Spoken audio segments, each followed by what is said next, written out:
Madame, Monsieur, bonjour. Merci de nous être fidèles. Ce matin, c'est la seconde partie de cette émission consacrée aux femmes savantes en islam. Des femmes dans le monde contemporain qui ont contribué amplement dans tous les domaines, scientifiques, littéraires et politiques. Pour en parler justement, Inès Safi, vous êtes scientifique, vous êtes chercheuse au CNRS et vous connaissez très bien cette problématique de la femme dans l'histoire de l'islam.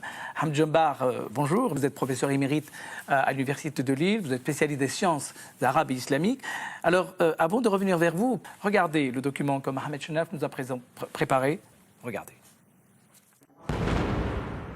Malik Jane est née en 1906, donc au tout début du XXe siècle, en Iran. C'est une femme qui est ancrée dans une tradition très ancienne. Elle est évidemment ancrée dans l'islam mystique. Et dès son plus jeune âge, elle apprend à lire, à écrire, elle étudie les textes sacrés. Et elle se prend de passion, en fait, pour tout ce qui est connaissance. Parce qu'elle croyait que, par la connaissance seule, l'homme peut arriver à lui-même et à la vérité. Je suis sûr que Kolsoum, c'est la personne la plus célèbre qu'on ait jamais eue dans cette partie du monde. Dans tout le Moyen-Orient, il n'y aura jamais l'égal de Kolsoum.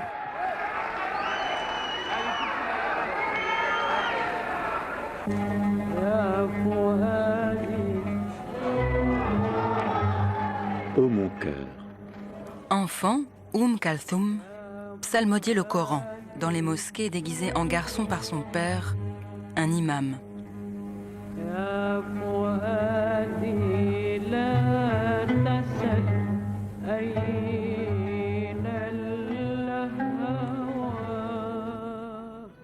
Ô mon cœur, qu'est devenu mon amour d'antan? De siècle en siècle, les femmes savantes musulmanes ont marqué de leur empreinte le monde du savoir et de la connaissance. En 2001, l'écrivaine Nawal Saadawi, figure du féminisme dans le monde arabe, doit affronter la colère des fondamentalistes pour ses propos sur la religion. Un avocat islamiste l'accuse d'apostasie et demande l'annulation de son mariage. Nawal gagnera son procès.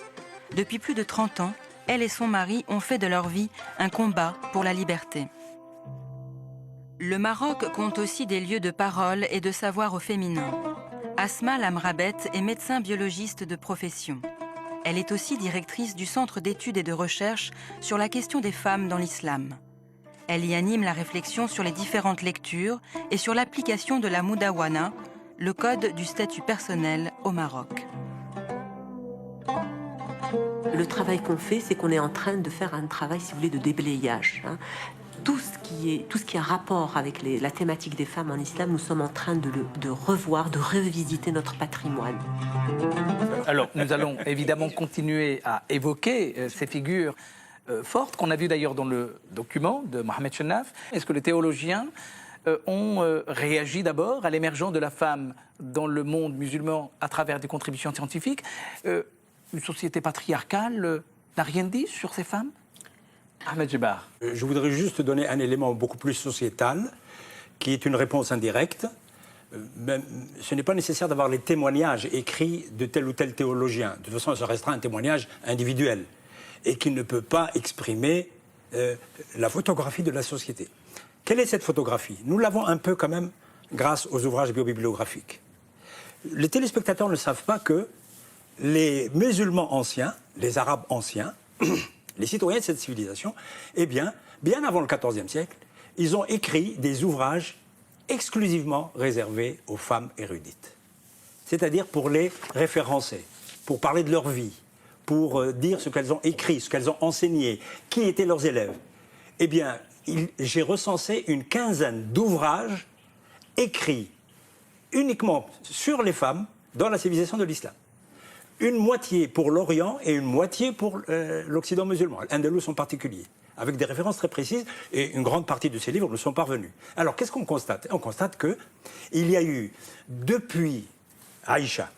Donc, depuis l'époque du prophète. Absolument.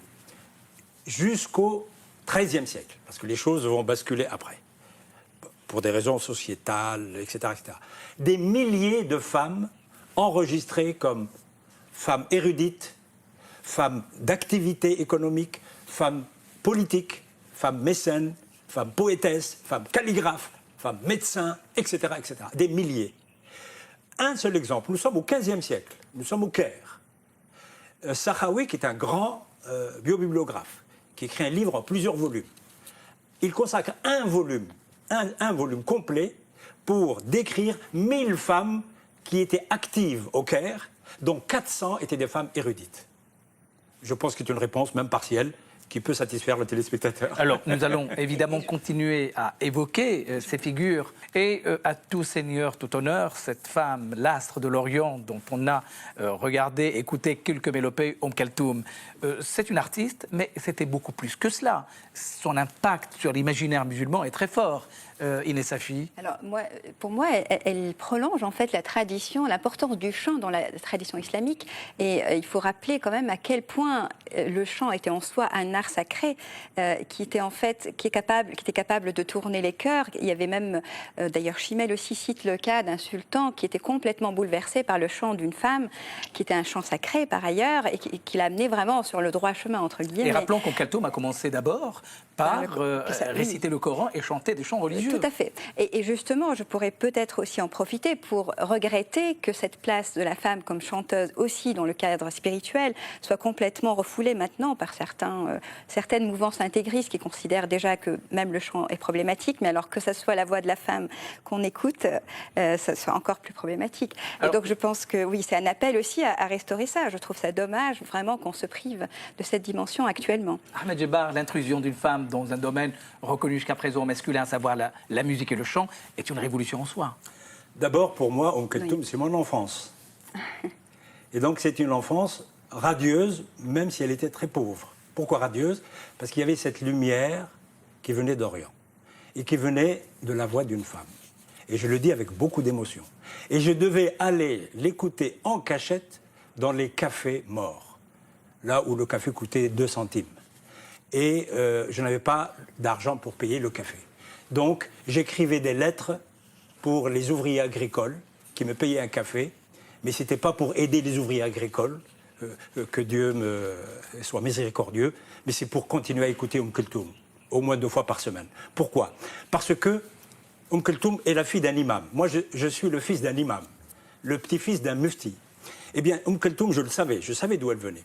Elle donnait cette image, effectivement, de cette lutte des femmes, par la voix, par l'art, qui ouvrait un avenir qui était encore fermé pour nous dans cette société qui était colonisée en Algérie. Alors, au même moment, justement, une femme contemporaine, Kaltoum, c'est Nawal Saadawi, qu'on a vu justement dans ce documentaire. Mais Nawal Saadawi, c'est un cas de figure assez exceptionnel. Elle était impliquée dans les combats de son pays, en Égypte. Oui, alors je pense que Nawal, effectivement, elle a un rôle à jouer, malgré ses controverses autour de sa position et de ce qu'elle dit par rapport à l'islam. Alors ce qui est intéressant quand même, c'est qu'elle fait une critique pour moi d'une certaine mouvance quand même assez rigide, on va dire, par rapport à la situation de la femme, un rapport au texte qui est quand même un peu figé, et qu'elle fait cette critique en fait qui concerne en fait les 3 religions monothéistes. Sauf que ce qui est quand même signifiant, c'est qu'en Occident, on va juste rapporter ce qu'elle critique, sa critique de l'islam. Et on ne va pas s'intéresser au reste. Ce qui est un peu dommage, d'ailleurs, puisque nous sommes, à mon avis, confrontés actuellement, au sein des 3 monothéismes, au même genre de problématiques vis-à-vis de la femme et du corps de la femme en général. Maintenant, effectivement, par rapport à Kaltoum, je voudrais quand même revenir là-dessus. Allez-y. Je voudrais rapidement dire que ce n'est pas pour moi une intrusion, puisque c'est une continuité. Et qu'il faudrait, à mon avis, encore étudier les miniatures, par exemple, persanes, ou ottomanes d'ailleurs, où on voit des choses mais absolument fantastiques, avec des femmes qui jouent avec des hommes d'ailleurs, de la musique, où on voit des femmes danser d'ailleurs même lors des festivals organisés par les Ottomans, par le sultan, au XVIIe ou XVIIIe siècle. Ce sont des miniatures réalistes, entre guillemets, c'est-à-dire c'était vraiment dans le but de rapporter ces scènes festives assez impressionnantes. Et je crois qu'il y a vraiment là-dedans des choses absolument à tirer pour encore aller au-delà des stéréotypes actuels. Ahmed Djebar, nous sommes dans un contexte tout à fait nouveau, moderne, depuis le 19e, 20e siècle. Un débat donc va envahir le monde musulman sur le statut de la femme. Quels sont les principaux thèmes que la société musulmane allait connaître au sujet de la femme musulmane? Oh, vous savez, comme la société musulmane de la fin du XIXe siècle, à part quelques espaces, avait perdu son niveau culturel du 9e, 13e siècle. Et donc, les membres de cette société vont fonctionner à partir d'une sorte d'héritage culturel dont le niveau avait beaucoup baissé et avait beaucoup perdu de son panache des 9e, 13e siècles. En particulier, avait beaucoup perdu de l'information sur le vécu de cette société qui, de plus en avançait dans le temps, plus apparaissait comme plus moderne que le vécu des musulmans à partir du XIVe siècle. Et ça allait s'aggraver jusqu'au protectorat, colonisation, etc., etc. Donc, ils avaient une image de la société qui n'était pas l'image libératrice de ce que j'appelle l'islam premier du 8e siècle jusqu'au 13e siècle, où, malgré les contraintes liées, évidemment, aux grandes traditions des grandes civilisations d'Orient et puis d'Occident, où le statut de la femme n'était pas un statut égal par rapport à l'homme, où elle avait quand même, dans la société musulmane, comparé à ce qui va se passer après, un statut beaucoup plus ouvert, plus dynamique, disons, sans faire de l'apologie de cette société. Eh bien, ils vont garder les éléments qui vont plutôt opprimer la femme et qui vont réduire le statut de la femme. Quelle est l'explication? Parmi les hypothèses que l'on peut avancer, c'est que probablement c'est une réaction au niveau des mentalités de la société, comme toute société agressée, lorsque la société musulmane dans sa globalité, de Samarcande à Saragosse, de Palerme à Tombouctou, va se sentir agressée de l'extérieur par les grands événements des 12e, 14e siècles, les croisades, les invasions mongoles, les catastrophes climatiques, la grande épidémie de 1348, la grande peste qui va tuer des millions de personnes, d'ailleurs en Europe et dans l'espace musulman, eh bien, la société va se refermer sur elle-même. Elle va se mettre dans une coquille. Donc elle va avoir une attitude défensive. Et quand on est dans une attitude défensive, eh bien, on pense que pour survivre, il faut éliminer tout ce qui faisait la prospérité de la société avant, tout ce qui faisait la dynamique, l'inventivité, la créativité. Et le comportement des femmes du 9e au 13e siècle, c'était de la créativité, c'était de la dynamique, parce que je sache, les théologiens ne pouvaient pas condamner les femmes à être de grandes érudites, de grandes théologiennes, puisqu'ils allaient assister à leurs cours. Nous avons des témoignages où des dizaines de théologiens assistaient à des cours de femmes érudites, plus érudites qu'eux. Et ça, c'était une normalité entre le 9e et le 13e siècle. Pourquoi ce n'est plus une normalité après le 14e siècle? Parce qu'il y a eu beaucoup de phénomènes que nous avons la fainéantise de ne pas étudier aujourd'hui. C'est ce qu'il faut dire aux téléspectateurs. Faites étudier à vos enfants. Étudiez vous-même l'histoire, votre propre histoire. Ne l'écoutez pas de la part de gens qui ne l'ont même pas maîtrisé, qui ne connaissent même pas toutes les phases de cette histoire. À ce moment-là, vous verrez, à la fois vous allez libérer votre esprit, et peut-être vous allez préparer la libération des femmes de la société musulmane. Oui. Ce que je remarque, c'est qu'il y a quand même certains éléments qui ressurgissent, que je découvre de temps en temps, et qui vont à l'encontre effectivement d'une image où tout serait noir. Donc effectivement, pour rester un peu dans les tons gris, je dirais, au XIXe siècle, par exemple, il y a parmi les poètes spirituels les plus importants en Iran, c'est quand même une femme qui s'appelle Bibi Jamel Khatun. Et ce qui est intéressant, c'est qu'elle a été éduquée, je dirais, elle a reçu l'éducation de la part de son grand frère, qu'elle s'est mariée à son maître, illustrant en quelque sorte cette alliance entre amour et connaissance qui ne se séparait pas dans la tradition islamique, et que c'est son mari qui l'a incité à écrire son diwan de poésie qui est absolument fabuleux. Donc c'est quand même son mari qui l'a poussé dans ce sens, et qu'il y a eu aussi même des souveraines, par exemple, il y a des souveraines à part entière sous l'Empire ottoman, mais il y a aussi des souveraines en Inde, des musulmanes. Et il y a eu même une série de 4 femmes, et ça c'était jusqu'au XXe siècle, avant même que l'Inde supprime la royauté.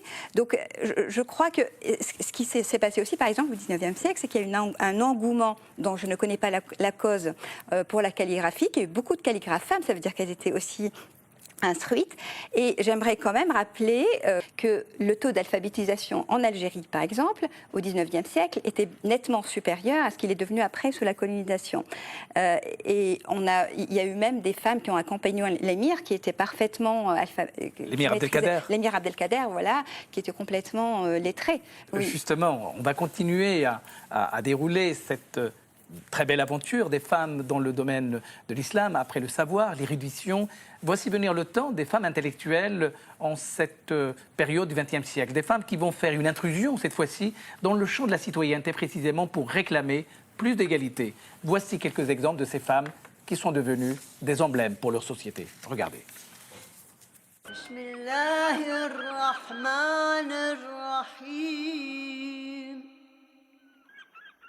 سبح اسم ربك الأعلى الذي خلق فسوى والذي قدر فهدى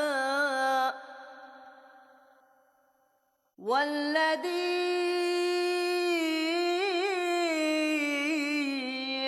أخرج المرعى. De l'exégèse du Coran et de la tradition prophétique, de la mystique aux sciences exactes, de la spiritualité à l'engagement politique, les femmes ont marqué de leur empreinte l'histoire en islam. Siégeant en session spéciale, les parlementaires ont voté la destitution du président Abdurrahman Wahid et élu Madame Megawati Sukarnoputri à la présidence de la République. Elle est ainsi devenue la 5e femme à diriger un pays à majorité de population musulmane, après Benazir Bhutto du Pakistan.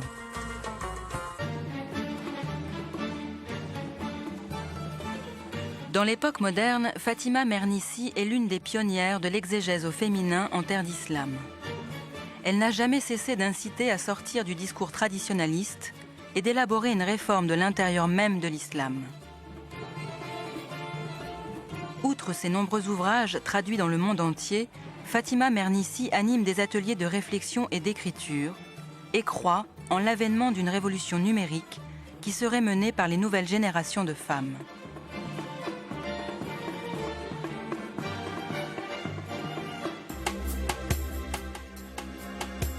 Comme toutes ces femmes astronomes, Fatoumata Kébé, étudiante en thèse d'astronomie, a bien l'intention de réaliser son rêve. Quand je vois ces 18 portraits de femmes, mais ça me motive encore plus à travailler. Parce qu'enfin, je les vois, il n'y a rien qui les cache. Et c'est pour ça que je me suis dit, franchement, si je peux participer, contribuer, allons-y. Au lieu de regarder le domaine du spatial et de l'astronomie sous un regard technique, scientifique, c'est un regard plus humain. On voit les personnes qui sont dans ce domaine-là. Et en plus, elle donne la place qu'occupent les femmes depuis des années dans la conquête spatiale. On les voit enfin et on leur donne la voix. Assia Djebar est l'une des femmes savantes qui ont marqué le XXe siècle dans le monde. Elle était sans doute la plus célèbre des romancières francophones du Maghreb et la plus primée. Elle fut le seul écrivain d'origine maghrébine élu à l'Académie française. Elle laisse derrière elle une œuvre littéraire et cinématographique d'une grande richesse. Assia Djebar est décédée le 6 février dernier. Ahmed Djebar, des noms célèbres que nous connaissons, que nous apprécions aussi, vient d'être cité.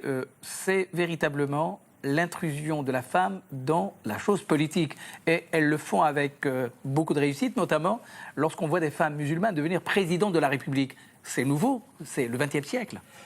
Pour le XXe siècle, c'est nouveau, mais si je puis me permettre, il y avait une tradition islamique très ancienne. Si les téléspectateurs me le permettent quelques secondes, il y a au XIIIe siècle Dhaifa Khatoun, qui était reine d'Alep pendant 6 ans, sans coup d'État, sans rien du tout. Il y a Sett el-Moulouk, qui est du Xe, XIe siècle, régente fatimide, chiite, du successeur al-Hakim, qui a été assassiné parce qu'il était un peu dérangé. Et alors c'est quand même l'époque, il a été mécène du plus grand physicien arabe et musulman, dont on fête aujourd'hui, cette année, grâce à l'UNESCO, eh bien, sa production et son apport, c'est Al-Hassan ibn al-Haytham, mort en 1041. Shajarat ad-Durr, XIIIe siècle, reine d'Égypte, à la fin de la dynastie Ayyubide, et prélude à la dynastie Mamelouk, juste à la fin donc des croisades, et Razia, une sultane du royaume de Delhi, de 1236-1240. Donc je suis sûr que la présidente indonésienne ne connaissait pas tous ces noms. Mais si elle avait connu ça, ça l'aurait encore encouragé beaucoup plus, parce qu'effectivement, il y a une belle tradition. Mais qu'est-ce qui fait que cet oubli de ces femmes aussi célèbres, comment se fait-il qu'on a complètement évacué de la mémoire ces personnes qui ont dirigé des empires ? Alors justement, c'est ça la question, parce que c'est une question essentielle. Et il y a encore la liste, j'avais aussi d'autres noms, mais évidemment le temps ne le permet pas. D'ailleurs, Fatma Mernissi a écrit un livre là-dessus, à propos des sultanes oubliées. Et je pense que sur le plan pédagogique et sur le... Pour moi, ça me paraît vraiment urgent de pouvoir rétablir ces figures, ces héroïnes, que notre imaginaire soit peuplé de ces exemples de femmes.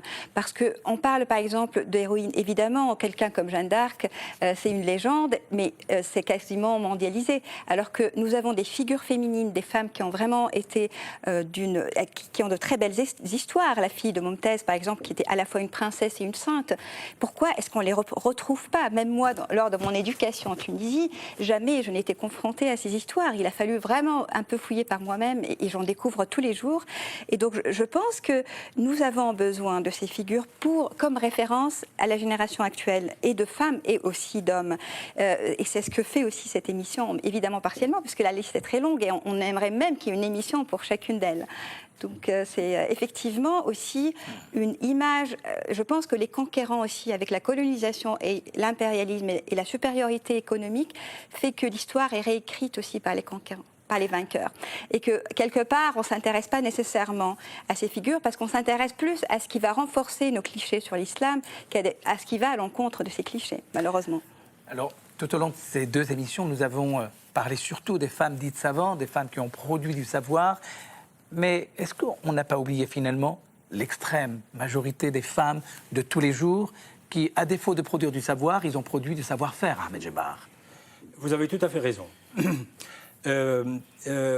Malheureusement, comme dans toutes les sociétés, comme ce sont les citadins qui écrivent l'histoire des peuples, donc l'histoire des citadins avant l'histoire des paysans, et en général on oublie les paysans, soit parce que les paysans ne parlent pas, soit parce qu'ils n'ont pas d'archives. Mais à défaut d'archives, il y a l'archéologie agricole, l'archéologie tout court, bien. Soit parce qu'il y a un comportement, une mentalité culturelle de l'élite qui écrit l'histoire de tous les autres à travers son propre filtre. Alors pour la civilisation de l'islam, il est évident que tout ce qui a été produit comme art inégalé parfois, dans la tapisserie, dans la décoration, il est connu aujourd'hui que la majorité des artisans de cet art sont des femmes. Et précisément parce qu'elles ne sont pas connues, qu'elles n'ont aucun représentant, aucun nom, qu'elles représentent la majorité. Et aussi parce que cet art est classé dans le cadre des savoir-faire, et donc il n'a pas le statut des savoirs savants, qui sont évidemment écrits, qui sont catalogués, qui ont un statut dans la société, et qui ont des prix, j'oserais dire des prix aujourd'hui. Voilà. Donc il y a ces savoir-faire. Il y a les savoir-faire aussi de tout ce qui est décoration des maisons. Par exemple, décoration des nattes, décoration des ustensiles. Or, ces décorations contiennent parfois même des résultats scientifiques qui sont étudiés par des grands spécialistes aujourd'hui qu'on appelle des ethnomathématiciens. Eh bien, c'est le cas, par exemple, de toute l'histoire artistique du Maghreb, de l'Atlantique jusqu'au Djebel Nefoussa en Libye. C'est l'histoire, la préhistoire de la science. Elle est encore écrite dans de la vaisselle, sur les murs des maisons, dans des nattes et évidemment sur la pierre. Et ça, ce sont toutes pratiquement des femmes qui sont les artisanes de cet art. Alors, par les temps qui courent, un certain obscurantisme voudrait que la femme soit considérée comme plutôt un sujet de deuxième zone. Est-ce que finalement la femme ne sera pas l'avenir de la société musulmane ? Inès Safi. Alors, je pense que je ne pourrais pas dire non, évidemment. Je crois qu'il y a effectivement vraiment beaucoup de poussière à enlever, d'abord par rapport à toute une richesse, une littérature très riche, sachant qu'il y a des millions encore de manuscrits à découvrir, parce que je pense que cette génération, dans notre monde actuel, nous avons besoin d'avoir plutôt à nous relier à quelque chose dont nous avions été coupés, à la fois sous la colonisation, mais ce qui a suivi aussi, et qu'il serait plus pédagogique, effectivement, de donner ces références aux jeunes que de leur dire, voilà, l'Occident vous donne ses leçons. Et je crois qu'il y a aussi une recherche chez les femmes que nous avons citées, comme Fatma Mernissi en particulier, qui est vraiment remarquable, d'une sorte de féminité qui ne soit pas un cahier de charges établi à l'occidental avec certains critères pour dire qu'est-ce qu'une femme émancipée.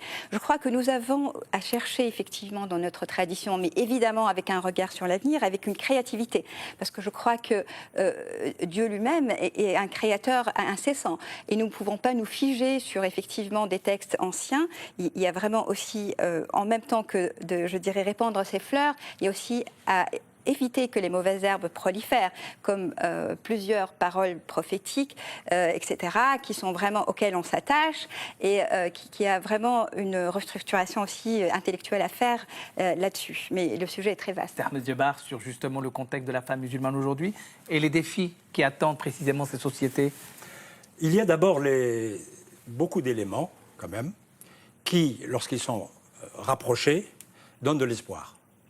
C'est malgré les mauvaises gouvernances, donc ça c'est le domaine politique, où on ne fait pas assez, en particulier dans le statut des femmes sur le plan textuel, même si les textes ne suffisent pas pour faire bouger la société, mais quand même c'est un minimum syndical si j'ose dire, malgré les grandes pesanteurs des sociétés elles-mêmes, avec leurs spécificités d'ailleurs, pesanteurs qu'on ne peut pas imputer à tel ou tel écrit sacré, qu'il soit d'ailleurs un écrit sacré de telle ou telle religion monothéiste, mais plutôt à l'interprétation et au vécu de ces textes sacrés par la société, avec une dominante quand même, qui est une dominante homme, au sens culturel bien sûr, puisque la femme est la moitié de la société, pourquoi elle ne serait pas la moitié du ciel ?